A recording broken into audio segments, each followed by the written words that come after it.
Oran, that must feel like a defeat.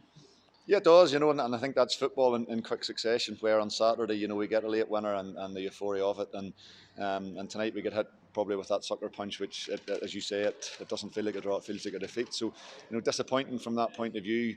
Thought after a poor start we'd really acquitted ourselves well and got the goals that we needed, and we probably had good forays and good chances in the second half where you could say, maybe get your third and put it to bed. But sometimes in football, it's not always the way, and you have to be prepared or have to be able to see that out. And I thought defensively in the second half, the guys stuck to their task brilliantly well.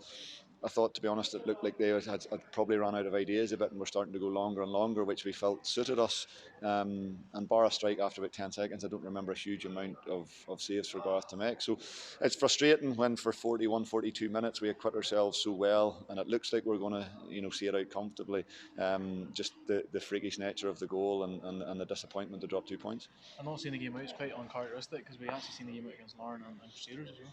Yeah, and to be fair, I thought up until that point we'd done fantastically well. But I think what happens is I think Orange kicked the ball off the Cliftonville player, and it looks like it's arrowing out of play. And I think when you look up there, the flag ain't moving, even though there's a wind blowing down the pitch. And obviously the stand shelters that first 6 or 7 yards of the pitch from the wind. And it looks like the ball's iron out of play, because I think because it goes stand height, it then gets caught in the wind that's coming over the top of the stand. And it's that old one where you've turned your back on something, or you think the ball's going out of play, and it gives them that moment, I suppose, to drive into the box. And it's a frustrating one from our point of view. Listen, we're not going to part any blame on that point of view. He's held his hands up already, not that we're concerned with that. He's been outstanding for us this season.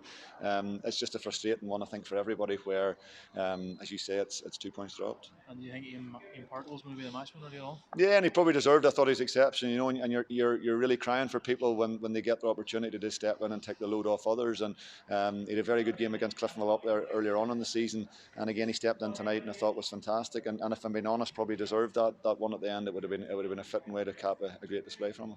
And put it down on Saturday. The games just keep on coming. Yeah, they do. There's no rest at all, and again we've got it feels like a defeat. It's one of those changes afterwards. There's quiet and it's silent and everything else, and we'll have to digest it for the next couple of days. Get in on Thursday night and get the batteries charged again to go again on Saturday.